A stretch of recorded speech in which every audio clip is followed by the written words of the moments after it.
St. Phillips Church, actually St. Phillips Cathedral, here in Birmingham. It was built in 1715, and it became a cathedral, I think, in 1905. It was declared part of the Birmingham area, well, what they call a diocese. I think that's how you pronounce it.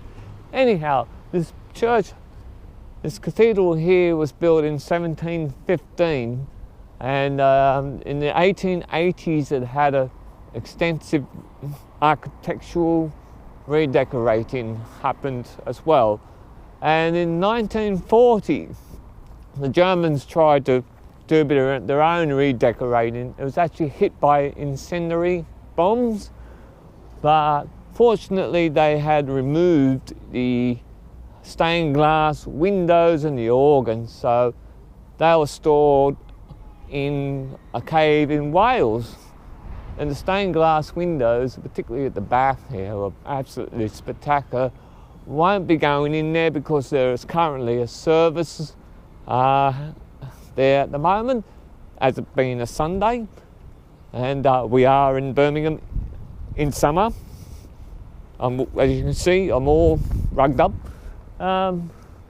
but I've just been inside, and I thought there's something different from when I was last in there some years ago.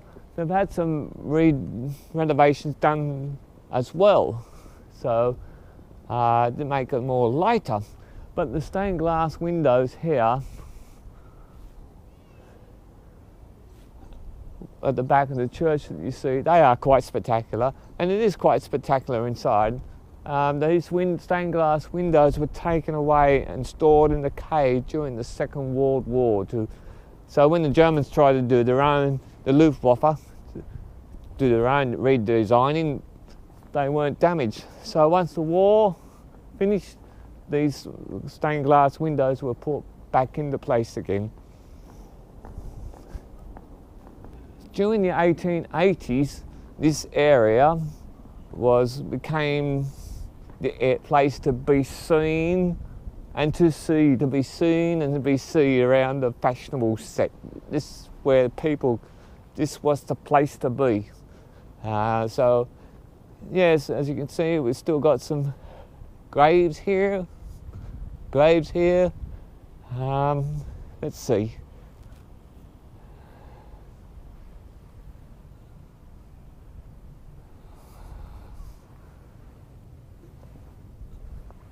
(1838). That's a long time ago. And 1836 or 1830. But 1715, St. Phillips Church Cathedral, not church. There's the police van. As you can see, it's quite a pleasant spot. But 1715.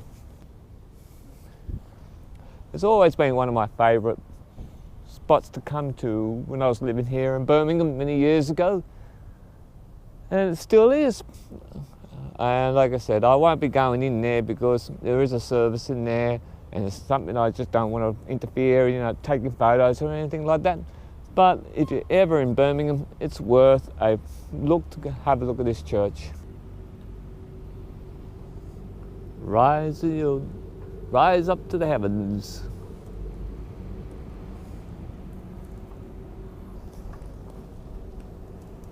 That's Charles Gore, first Bishop of Birmingham, 1905, 1911. First Bishop of Birmingham, this bloke.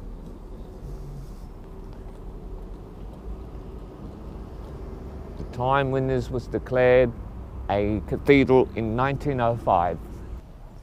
The beginning of construction of this church was in 1709, and it was completed in 1715.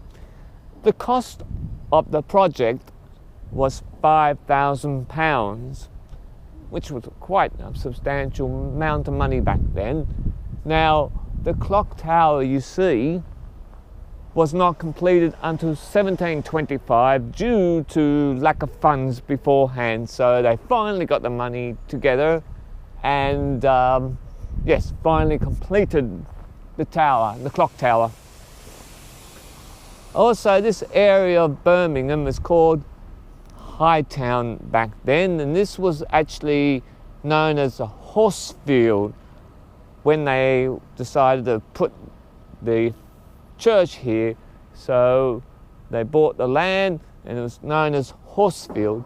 But this part of Birmingham was the high point. It was the fashionable part of Birmingham where the posh people lived, because down the valley, down a bit further, was where all the poor people lived. But this was known as Hightown, the posh side of Birmingham. Yes, the Birmingham started off as a small market town in the medieval time. By the 1600s, the population of Birmingham was 6,000. Now, by the 1732, it was estimated that the population of Birmingham itself was 15,000 people. And in the 2014 census of Birmingham, the population of Birmingham was 1.1 million people.